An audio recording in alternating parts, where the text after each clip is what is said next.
El fiscal Domingo Pérez a lo mejor podría decirle, pero doctor, yo aseguro que la imputada Keiko Fujimori esté presente en la instalación del juicio oral, porque si no está presente allí, no puede instalar el juicio. Yo no puedo cuestionar un viaje fuera del país de una ciudadana, porque si tuviese impedimento de salida del país, ni siquiera se hubiese podido pasar las fronteras de migraciones en el aeropuerto. Si no tenía esta prohibición, ¿por qué informa?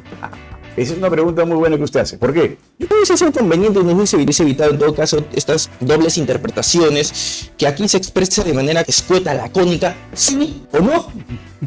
¿Fujimori cometió un delito de lesa humanidad? No, no al momento de los hechos. Hoy vamos a analizar un tema coyuntural junto al doctor Julio Rodríguez, reconocido abogado penalista, para conversar sobre esta decisión del Poder Judicial que ha rechazado la prisión preventiva contra Keiko Fujimori. El contexto es el siguiente. Fiscalía, el doctor Domingo Pérez, pidió variar una comparecencia con restricciones, las reglas de conducta, por prisión preventiva. La medida coercitiva más gravosa que contempla nuestro sistema penal. En el contexto, bueno, dentro de unas semanas se va a instalar el juicio oral del caso Keiko Fujimori. La instalación del juicio oral requiere la presencia del imputado, es decir, requiere la presencia de Keiko Fujimori. Según Fiscalía, según Domingo Pérez, la señora Keiko Fujimori al riesgo de fuga se había incrementado debido a un viaje a Estados Unidos, pero el tema en rigor hay un análisis muy rico e interesante sobre dos resoluciones, la 81 y la 94, si seguía o no vigente la regla de conducta, la prohibición de salir de Lima sin autorización, si estaba o no vigente. Hoy vamos a comentar sobre eso y algunos otros temas afines con el doctor Julio Rodríguez, a quien le damos la bienvenida a la tribuna de entrevistas del EP. Doctor, bienvenido al EP. Muy buenos días, es un placer para mí como siempre estar acá. Sus primeras impresiones sobre la audiencia de ayer, doctor. A ver, para mí fue una audiencia que tuvo dos características muy importantes. La primera es que el magistrado Zúñiga resolvió, como entiendo que es el espíritu del código, en breve término. En breve término, ¿no? Porque no había mucho más que debatir, ¿no?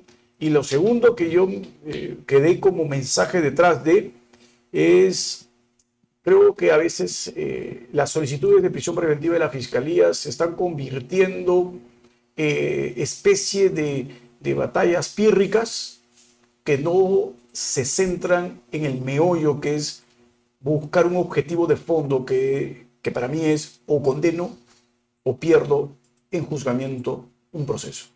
Yo no gano porque tenga prisiones preventivas. Yo gano un proceso al estilo norteamericano porque yo llevo un caso a juicio y el caso es exitoso para el fiscal porque condena, o el caso es exitoso para la defensa porque absuelve.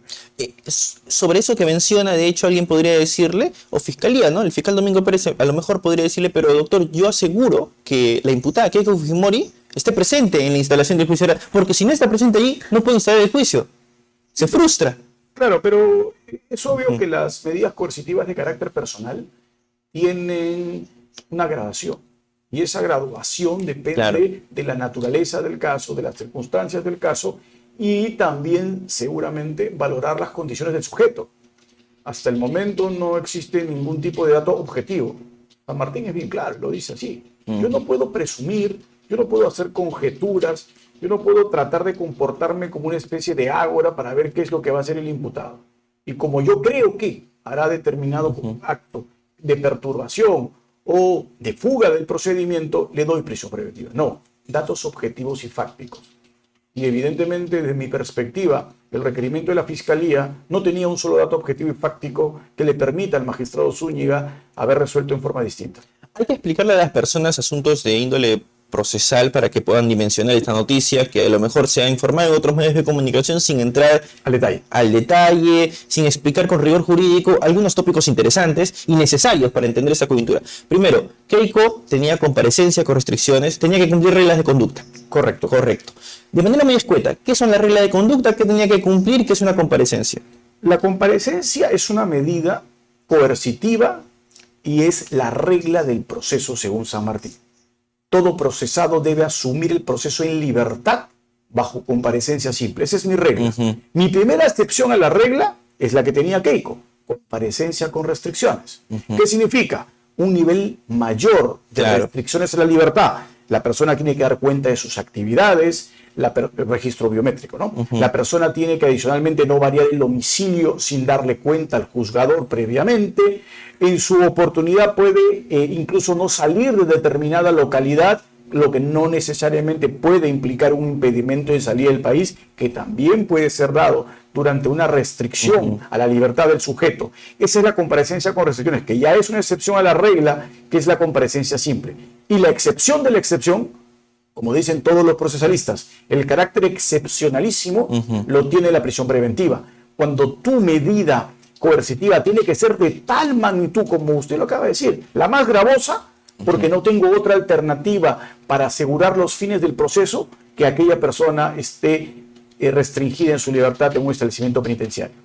Keiko cumplía una comparecencia con restricciones. Las reglas de conducta vigentes, que es el tema que se discutió ayer, ¿qué reglas de conducta están vigentes? Fiscalía decía, están vigentes la regla de conducta que le prohíbe salir de Lima. Salir de Lima sin autorización. La doctora Juliana Loza sostenía todo lo contrario. Esa prohibición no está vigente. No, había sido revocado por Sala.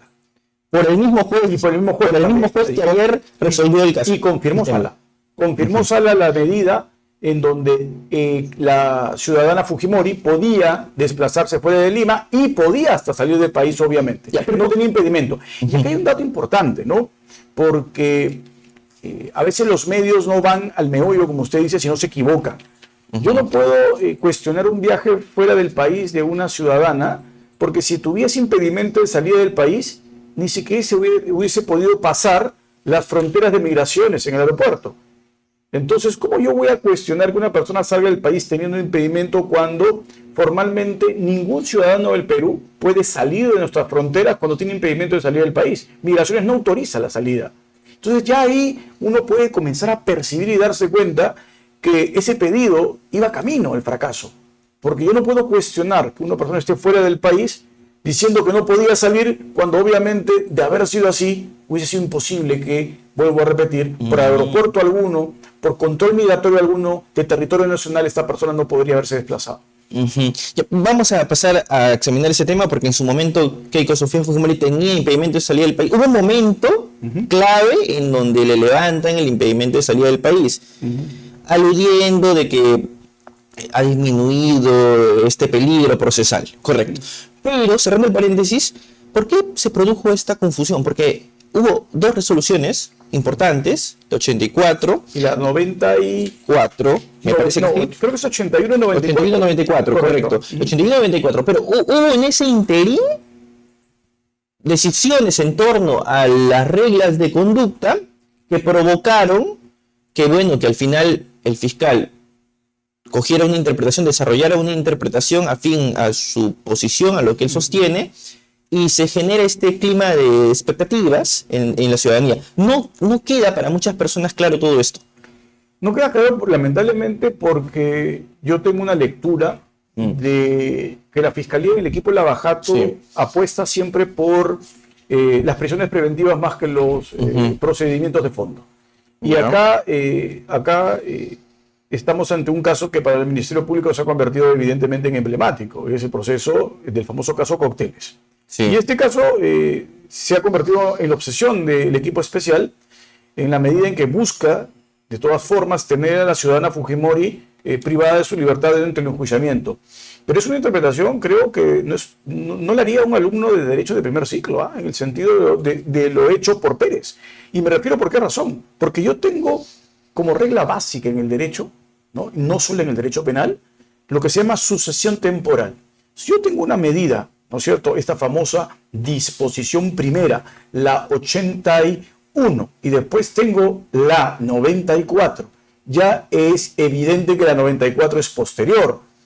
Si la posterior disposición me establece resolución, me varía las condiciones procesales, esa es la que tengo que tomar en consideración. Yo no puedo tomar en consideración una anterior. La norma anterior, ¿cierto?, es modificada por la posterior. Y en el ámbito procesal, en el ámbito del análisis de las resoluciones, es la misma y exacta dinámica, ¿no? La última resolución es la que está vigente, Correcto. que varió la decisión anterior. En la primera resolución, sí, podemos coincidir, estaba clara y expresamente detallada esta prohibición de salir de Lima sin autorización. Correcto. En la primera. En la primera. En la resolución número 94, dejan sin efecto esta prohibición. Correcto. ¿De manera expresa? De manera... ¿O no la incluyen? No, dicen que ya no tienen ninguna restricción para trasladarse dentro del territorio nacional, porque incluso a ellas la sala, el juez, la sala le deja sin efecto el impedimento de salir del país. Entonces, claro, la interpretación que tiene que hacer cualquier abogado es una interpretación sobre la base de todo lo que está en la mesa. Y en la mesa, ¿no? Para, por lo menos quien les habla, no había mayor duda de que la señora Fujimori pues podía salir sin ningún problema, no solo de Lima, sino del territorio nacional. Hay un tema también muy interesante que se ventiló en audiencia, que me parece muy pertinente comentar. Fiscalía indica de que, y también es algo que la doctora Juliana Loza postula, ¿no?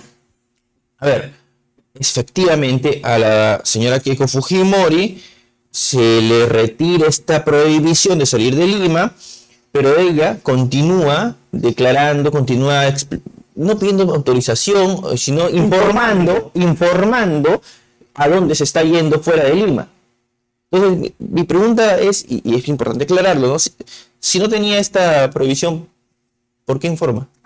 Esa es una pregunta muy buena que usted hace. ¿Por qué? Yo tengo otros casos de otras personas en donde no tienen ningún tipo de restricción para moverse dentro del territorio nacional, pero sí tienen la obligación de dar cuenta de sus actividades, de informar qué hace. Y en el reporte que se hace, por ejemplo, se informa que determinada persona acudió a tal localidad para cumplir determinadas funciones de su trabajo. Entonces está informando sus actividades, que es lo que le exige la regla de comportamiento. Yeah. Eso no significa que está informando que sale de la ciudad, sino que si dentro de sus actividades esta se realiza fuera de la ciudad, lo que cumple es con informar ello. ¿Por qué? Porque muchísimas veces la restricción que viene aparejada, ¿no?, a este tipo de casos es la de no variar de domicilio sin dar previo aviso a la autoridad correspondiente.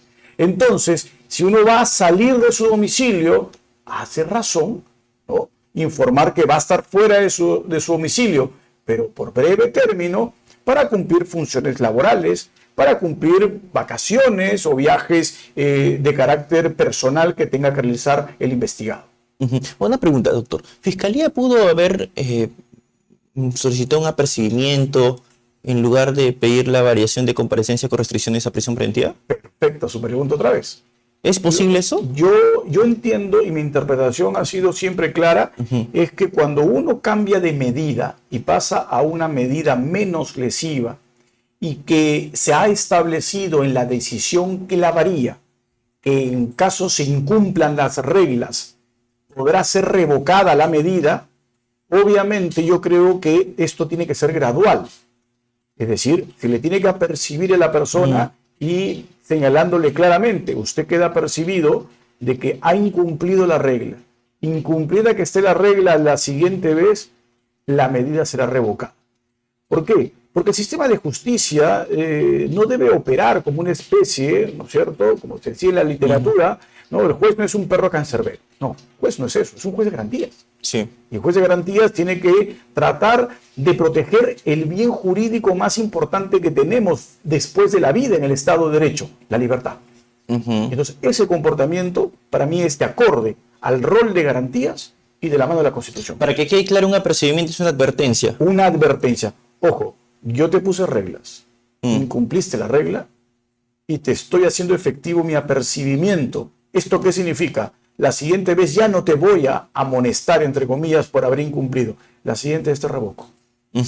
Ahora, lo que sí hizo Fiscalía también se desarrolló en la audiencia. El fiscal Domingo Pérez dice que en este interín, mientras que en el interín del viaje a Estados Unidos para temas académicos de la señora Keiko Fujimori, él la citó. La citó de un día para otro y ella no fue a la citación, ¿no? Y eso también fue un argumento que desarrolló Domingo Pérez en audiencia, por lo cual, como no cumplió con la citación, también eso agravaría su situación y el peligro procesal. Yo discrepo absolutamente. Las citaciones deben ser hechas, como dice, ¿no es cierto? Otra vez cito, porque para mí, en el ámbito procesal penal, seguramente no hay en el Perú mejor que San Martín. San Martín dice que las reglas en el proceso tienen forma y fondo. La formalidad es trascendental, porque detrás de la formalidad protejo principios básicos y elementales. La citación a una persona tiene que dársele con la oportunidad de vida. Y por eso, cuando no tengo regla expresa en el Código Procesal Penal, hago de aplicación supletoria lo que dice el Código Procesal Civil. Y para cualquier tipo de actuación tiene que existir un plazo razonable, porque el investigado es un ser humano con interacciones sociales vigentes, el cual no tiene que estar a disposición de la Fiscalía, ¿no?, cuando la Fiscalía así lo determine. Y por ende es que el plazo es lo que le permite al ciudadano adecuar sus obligaciones para cumplir con el requerimiento de la autoridad. Por eso el Código Procesal Civil nos dice que tiene que haber mínimo 72 horas.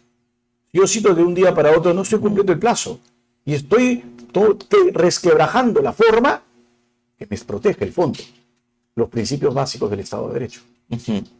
¿Las personas jurídicas, las organizaciones políticas pueden cometer delitos? Es un tema muy en boga. En boga lo digo porque... Con lo que está en debate ahorita en el Congreso. Pues, claro, está muy en boga y de hecho es muy interesante conocer su opinión sobre el impacto que esto podría tener en el caso Cocteles.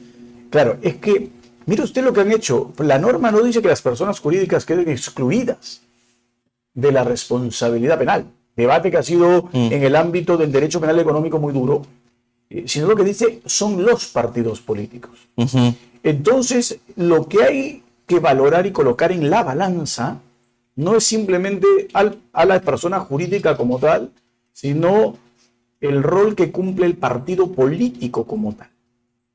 Y esto es lo que tristemente en el Perú, en los últimos años, hemos venido siendo espectadores del resquebrajamiento absoluto del rol que cumple en el Estado de Derecho el partido político. Olvidémonos de nuestros políticos. Yo siempre lo digo y sin ningún tipo de temor. Ninguno de mis candidatos por los cuales yo he votado jamás en mi vida siquiera han llegado a segunda vuelta. Yo he votado y mis candidatos nunca llegaban a segunda vuelta siquiera. Nadie que ha estado sentado en cargos en este país ha recibido mi voto. Pero eso no significa que yo no tenga que reconocer que la estructura básica de un sistema político parte de un partido sólido. Y las normas que se han ido construyendo en nuestro país han tenido el rol totalmente contrario. Resquebrajar al partido político es permitir que el ciudadano de a pie no tenga interés en la política. Y eso es peligroso, porque cuando no se interesa en la política el ciudadano de a pie, no hay, por ende, personas de valía en términos morales, en términos éticos, en representación ciudadana, que interese, ¿no?, a ellos estar presentes para ser elegibles. Y acaban siendo los mismos. Y los mismos ya han demostrado que son incapaces. Por lo tanto, yo sí apuesto por fortalecer los partidos políticos para generar institucionalidad. En el ámbito del derecho penal clásico, ¿no?, la persona jurídica, ¿no?, como decía Villavicencio, no era punible, ¿no? Modernamente, a través de la implementación del derecho penal económico, lo que se ha entendido es que la persona jurídica sí es responsable, pero con categorías diferenciadas, porque no se le pueden aplicar exactamente las mismas reglas que la persona natural. Y ahora, esta eventual norma, bajo un enfoque de ley penal en el tiempo, ¿cuáles serían el impacto? Eso es indudable. En el caso Cocteles. No, en el caso Cocteles, creo yo, y en cualquiera de los otros casos. ¿Se trae abajo todo? Se trae abajo. Ojo, la norma que está diciendo es: no va a cometer delito el partido político. Va a cometer delito, seguirá siendo la persona natural. Y acá siempre hay un sensacionalismo errado, ¿no? Y lo hemos visto en varias normas que yo en algún momento las he comentado en la academia. Es decir, no hagamos sensacionalismo, porque eso es falso. Que yo no responsabilice al partido político no significa que no está vigente el artículo 27. Y con el 27 voy a poder aplicar la sanción penal a los órganos de gestión, de dirección y de control de cualquier persona jurídica, siempre. Es decir, aunque se trate de un partido político. Aunque se trate de un partido político, porque la norma dice el partido político como tal, pero no dice las personas que lo regentan, que lo administran, que lo dirigen. Ellos seguirán siendo responsables porque el Código Penal en el artículo 27 no ha sido modificado. Lo mismo sucedió con el gran debate de la mal llamada ley de impunidad, que es la ley de prescripción. Y yo siempre les digo a mis alumnos que no podemos perder la perspectiva de que la prescripción es un derecho humano. Lo ganamos con la Revolución Francesa. Sangre tuvo que correr para que el día de hoy tengamos principios que limitan el ius puniendi del Estado. A propósito de la prescripción, un tema muy en boga también es si los delitos de lesa humanidad son imprescriptibles. Yo estoy de acuerdo. También está en boga. Yo estoy de acuerdo. Yo siempre lo he dicho. ¿Son imprescriptibles? Para mí, los únicos delitos que pueden ser imprescriptibles son los de lesa humanidad. Pero, ¿por qué razón? Por una sencilla razón. ¿Quién es el interesado en que ese delito prescriba? El propio Estado. El propio Estado busca que eso prescriba. Entonces, los únicos delitos para mí que podrían ser imprescriptibles son los de lesa humanidad. Ningún otro. ¿Fujimori cometió un delito de lesa humanidad? No, no en momento de los hechos. Como dice San Martín en su resolución, y la vez pasada lo entrevistaron a César en RPP, y fue bien claro, ¿no? No pude ni podía haber condenado a Fujimori por delito de lesa humanidad, ¿no? Aunque la resolución lo dice, que ese comportamiento encuadra con lo que internacionalmente se conoce como crímenes contra la humanidad. Caro Coria dice que los delitos de lesa humanidad no existen, no es posible discutir si es prescriptible o imprescriptible eso. Claro, y yo entiendo, Carlos tiene posiciones evidentemente fundamentadas y propias. Yo discrepo en algunas, ¿no? Carlos acaba de decir que esta ley respecto a los partidos políticos es una ley que se trae abajo todo el compliance. Esa es la opinión de Carlos. Yo discrepo de la opinión de Carlos, porque solamente habla del partido político, no de la persona jurídica. La persona jurídica seguirá siendo posible de ser objeto de persecución en el ámbito penal. Solamente queda excepcionado el partido político y entiendo yo que no se ha fundamentado adecuadamente cuál es la razón. La razón para mí, por ejemplo, personalmente, es la que le mencioné. El rol que es distinto del partido político a la de cualquier persona jurídica. ¿Un juez puede disolver un partido político eventualmente a la fecha? A la fecha, sí, claro. Sí, porque esas son las posibilidades que hay. ¿No hay ningún impacto con esta eventual norma que se está debatiendo en el Congreso de la República, si es que esto llega a aprobarse, con relación al caso Cócteles? Sí, claro, es que yo creo que sí se va a aplicar para el caso Cócteles. O sea, porque toda norma... si esto se aprueba, el juez no podría disolver el partido político. Así es, no podría. Porque las normas penales están sujetas a una cláusula, ¿no? A la cláusula de proscripción de la retroactividad, pero solo in malam parte. In bonam parte, tanto ultraactividad como retroactividad, la benigna, es admitida. Sobre todo en el Perú, porque hay una discrepancia con los españoles. Pero es que los españoles no tienen el principio de favorabilidad con reconocimiento constitucional. Ahora, me corresponde hacer esta pregunta que mucha gente se la va a estar preguntando ahora que están viendo este diálogo. ¿No politiza indirectamente el caso Cócteles estas decisiones del Congreso de querer aprobar una norma que sí o sí va a tener un impacto en el caso Cócteles? A ver, esa norma sobre partidos políticos, sobre si son responsables o no. Esa pregunta que usted hace es una pregunta bien interesante porque yo lo discuto con algunos amigos míos, ¿no? Usted sabe que el profesor Günther Jacobs es uno de los más grandes listas de los últimos años, ¿no? Conjuntamente con Roxy. Y Jacobs dice que el derecho penal debe ser neutral políticamente, ¿no? Esa es su concepción, la neutralidad política absoluta del derecho penal. Pero eso es dogma, ¿no? Y los dogmas como tales, que fundamentan su tesis, pueden ser también cuestionados. Y para mí es bien complicado sustentar que el derecho penal, desde su base más elemental, pueda ser apolítico, neutralmente político. ¿Por qué?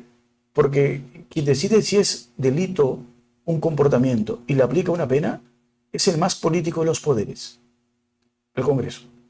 Entonces no podemos estar de espaldas a entender que la norma tiene un nacimiento político, que después tiene que sacudirse de la política en su aplicación, porque el juez o el fiscal y el abogado de la defensa no son activistas políticos, son técnicos del derecho.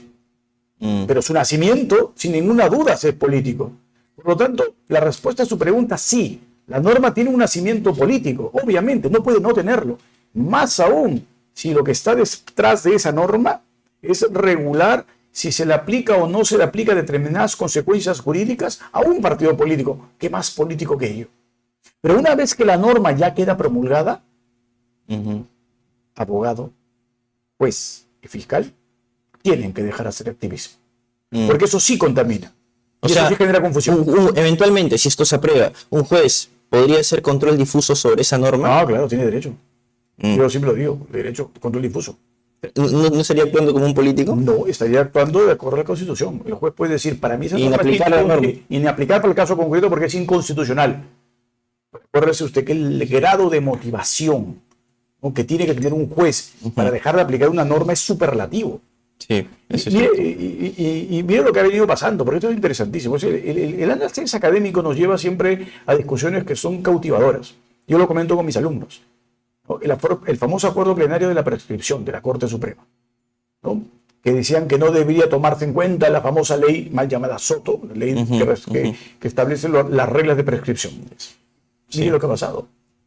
Han comenzado a haber decisiones de jueces, de cortes, y hasta ya hay dos vocales de la Corte Suprema que han decidido apartarse del acuerdo plenario y han motivado en mayor medida la razón por la cual se apartan. ¿Porque un acuerdo plenario no puede modificar una ley? Claro, evidentemente. Claro, Obvio. sí, bueno, es la discusión, pero para no irnos por las tangentes, sobre este tema en concreto, sobre la variación de comparecencia con restricciones que pidió Fiscalía y que, bueno, no le han dado la razón, Fiscalía ha apelado esta decisión. Es decir, esto eventualmente también se va a tener que volver a discutir. En sala. En sala, efectivamente. Pues voy a comportar como el ágora, ¿no? O sea, además por el estilo griego. Yo le puedo vaticinar que la decisión de sala no va a diferir en absoluto de la decisión del juez. Quantum apelato, quantum de pluro. Lo que yo apelo es lo que me va a resolver la sala.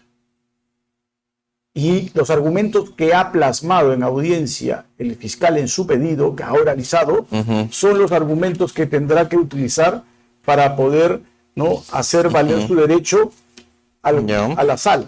No tiene más argumentos. Yo no creo personalmente que tenga alguno que permita a la sala variar el criterio, ¿no? Es más, yo me acuerdo haber estado escuchando la audiencia, ¿no?, con algunas personas, ¿no?, abogados ellos, y comenzó la audiencia y ahí entendí la posición de la Fiscalía. Sí. Sin haber escuchado la posición de la doctora Loza, yo me atreví a decir que el juez no le va a dar la medida a la Fiscalía.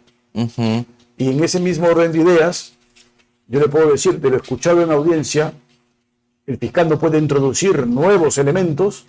Yo no encuentro forma alguna que la sala tenga criterio distinta a la del juzgador. A lo mejor podría alguien en la sala, y bueno, le traslado este argumento para que usted lo retruque y lo objete, ¿no? Un tema de objetividad. Mire usted, Keiko Fujimori solicitó una aclaración, una precisión, ¿no? Si necesita una autorización para salir de Lima. Hubo un momento en donde Keiko pide esta precisión a través de su defensa, ¿no? Y le responde el juez en la resolución número 177, le dice, remítase a la resolución 94, es decir, aquella que cambió las reglas de conducta. Sí, pero esta resolución para algunos no es muy clara, la resolución 177. No sé, no hubiese sido conveniente, nos hubiese evitado, lo hubiese evitado en todo caso estas dobles interpretaciones, que aquí se expresa de manera correcta, de manera escueta, lacónica, sí o no. Sí, seguramente. Eso ya son formas que utilizan cada uno de los magistrados en fundamentar sus decisiones. Pero claro, mire usted, la respuesta del magistrado Zúñiga, lo que está diciendo es claro para mí que no necesita. Lo acaba de decir. Si había duda, la duda quedó zanjada. Bueno, lo puedo haber dicho antes. No, obviamente no nos hubiese llevado a este escenario. Pero, mire usted... Un tema de economía procesal, sobre todo, hombre. Mire usted, bajo ese mismo criterio, el fiscal pudo también haber evitado hacer el pedido y haberle solicitado al juez una aclaración. Dígame usted, señor juez, ¿puede o no puede? Antes de solicitar. Antes de levantar, ¿no es cierto?, este tema que tiene evidentemente, como yo siempre digo, una suerte de seducción en la población y en la parte de los interesados en el derecho. Y de esta manera no hubiese habido ningún tipo de expectativa y el juez le hubiese dicho, por si acaso, no necesita o sí necesita. Bueno, para ir acabando esta transmisión, según su opinión, Fiscalía pudo haber acudido, antes de solicitar la variación de comparecencia con restricciones por prisión preventiva, pudo haber transitado por dos caminos. El primero de ellos, apercibimientos, advertencias, ¿no, señora Fujimori? Y en ese momento se planteaban las aclaraciones respectivas. Y el juez le dijo, no necesita, no tengo por qué percibir. Y la otra era que la Fiscalía no aperciba, no advierta, sino más bien le pregunta al juez. Así es. ¿El juez puede o no puede? Esos caminos le parecen más prudentes. Más prudentes, más rápidos, menos, ¿no es cierto?, afectantes de economía procesal. Vale, perfecto. Solo para recordar, el 1 de julio se instala el juicio oral del caso Cócteles. Vamos a estar muy a la expectativa desde LP Pasión por el Derecho, doctor. Muchísimas gracias por su participación. Para mí. La intención de estas entrevistas, como el doctor lo ha explicado y como yo también lo recalco, es aclarar puntos controvertidos, explicar que es una medida coercitiva, que es una prisión preventiva, que es una comparecencia con restricciones, para que de esta manera usted pueda desde casa, desde su despacho, desde su oficina, entender la coyuntura con muchísimas más herramientas jurídicas que son muy necesarias para entender lo que está pasando en nuestra coyuntura política y jurídica también, porque esto tiene un trastoque político importante que no debemos soslayar. Muchísimas gracias, queridos amigos. Me despido de todos ustedes, Francisco Chuquicayata. Nos vemos en una próxima transmisión a través del portal jurídico más visitado de todo el Perú, LP Pasión por el Derecho.